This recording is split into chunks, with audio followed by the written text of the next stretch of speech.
All right, we continue now. Senator Tom Cotton of Arkansas is with us. What do you think, where do you think Putin's territorial ambitions stop? You know, for example, when he bombed very close to the border of Poland, he obviously wanted to send a message to Poland, you better stop arming the Ukrainians. Poland is standing strong, and they have accepted so many refugees, almost headed towards the 3 million refugee mark at this point. People trying to get the hell out of there, and you can't blame them. And that was what was so powerful about Zelensky's video today. But what if the territorial ambitions now get to NATO? And that means maybe the Baltics, maybe Estonia, Lithuania, Latvia. Do you believe that NATO has the resolve on and the commitment to Article 5, an attack against one is an attack against all? Do you believe at that moment the United States stands by its alliance, its commitment, and would get into the war that Vladimir starts? Sean, I hope we have that resolve, because if we don't, then there will be no end to Vladimir Putin's ambitions. I mean, he lives by Vladimir Lenin's dictates of bayonet fighting. Push, and if you feel mush, proceed. If you feel steel, withdraw. He is pushed into steel up against the Ukrainian people.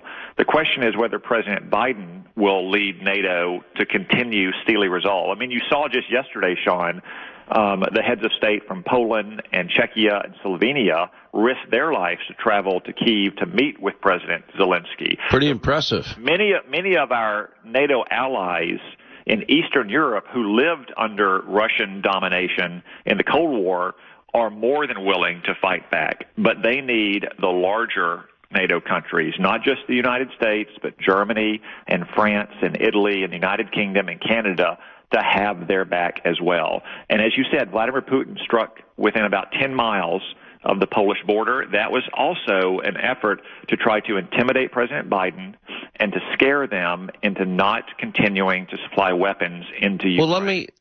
Donald Trump warned NATO, and Donald Trump warned all of our allies that they were being foolish. Not only were they not paying their fair share, we were paying more in terms of total dollar amount, but even more as a percentage of GDP to protect our NATO allies from Russia.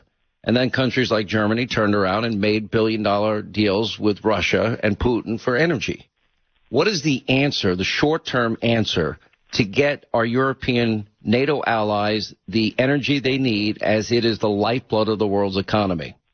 So, Sean, the former president went further than that in some cases. If you remember, he scolded Germany at the United Nations for making itself dependent on Russian gas. But he even went further than that. He gave Angela Merkel a white flag of surrender to Russia.